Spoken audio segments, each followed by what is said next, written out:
Hey guys, we are going to be doing a project, or this is an optional assignment rather, on parabolic curves.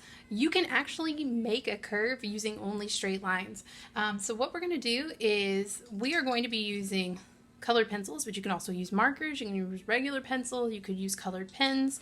And then you want to use some sort of straight edge, and that could be a ruler, or it could be the spine of a book. It could be a piece of cardboard. It's kind of just whatever you have on hand. What we do with these is we have kind of this graph set up. We want to make sure that we match up the number 1 at the bottom with the number 1 up here. So the numbers that are here will match a number here. Now, this printout that I found to kind of help you guys out, the numbers are very close together, so you might want to go by 5s, or maybe even by 2s. It's kind of up to you. So for now, I'm going to go by 2s. Here we go. So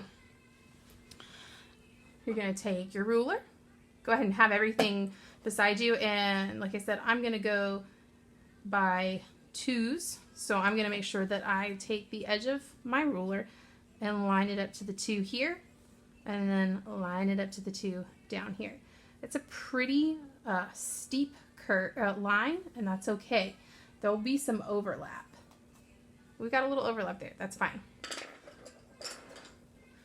So if I'm going by 2s, the next one would be 4. You're right. So I line up the 4 and the 4. Go ahead and add my line. If I'm going by 2s, my next number is 6. So line up 6 and 6.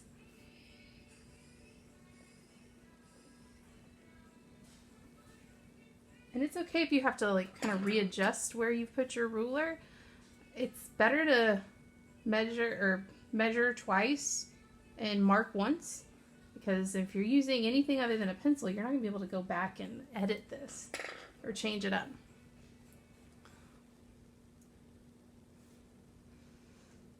So the only difference in doing this by skipping numbers, doing a little skip counting, the only thing it changes is it just makes the space in between the lines a little bit bigger. And you might want that for your design. You might want them a little tighter. That's up to you. 14 and 14.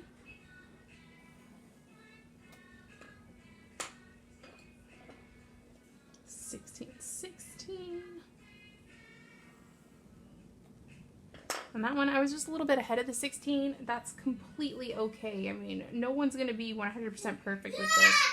The whole point is to do it the best way, the best that you can. And I hope you guys are enjoying Emmett laughing in the background. He's watching some of his favorite videos. You might even be able to hear some of the songs he likes to listen to.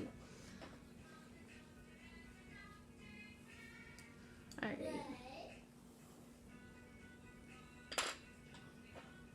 I don't even know that I'm grabbing the right colors or in the right order anymore, but that's okay.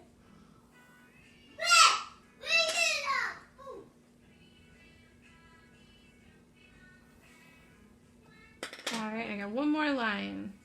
This is where one of those that it's really close. There we go.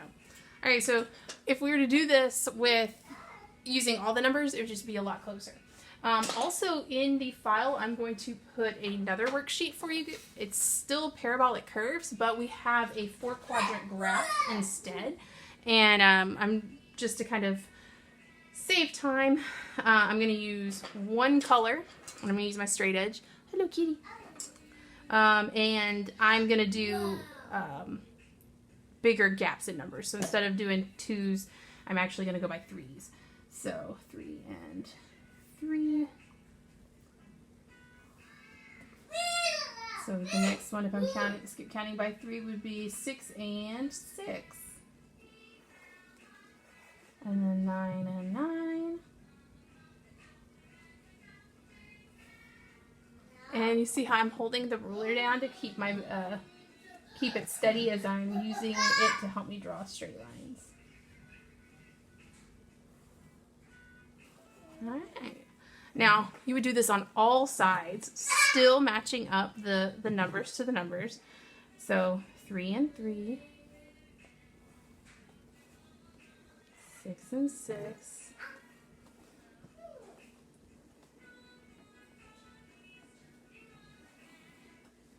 And I guess you could probably even just like start this with like skip counting numbers, and then you could go back and fill in.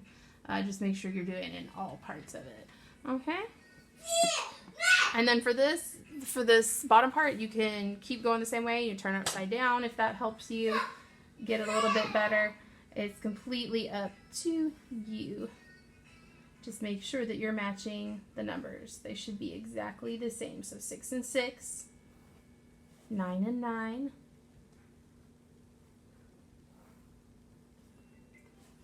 12 and 12.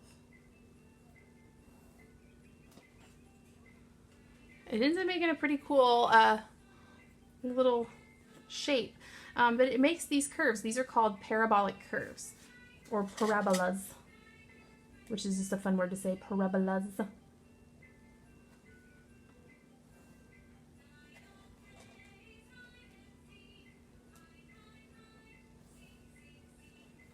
Oops, I went over just a little bit. That's fine. Mistakes happen. As my buddy Bob Ross says, mistakes can be masterpieces. There's no such thing as a mistake, just a happy accident. Okay. So now if I was to finish this out, it would go all the way to the edges. If I added more lines, it would get smaller. And one thing you can always do that makes this look really cool at the end is you can color it. And you might want to use some contrasting colors. That means colors that are opposites. And if you guys are familiar, remember the color wheel, that's colors that are across from each other on the color wheel. But you could almost kind of make a checkerboard pattern with this. And it ends up looking really cool. Miss Johns used to make these a lot when she was in elementary school because she just thought it was so cool, and it helped me learn how to use a ruler. So that's something that you guys could do too. It could help you practice using a ruler. So this is just an optional like early finisher project. If you want to do it and you're having some trouble with it, just let me know. I will do my best to help you out. And then, you know, maybe you can show your math teachers and tell them what cool math-related projects you do in art class. And maybe even talk about the kind of angles that you see here, especially some of you 4th and 5th graders. All right. Hopefully you guys really like this lesson, and I'm going to have it up, and you'll be able to find this and the single curve sheet in your files folder, probably under class materials. Hope you guys have a great time and keep creating. Miss you, and we'll see you later.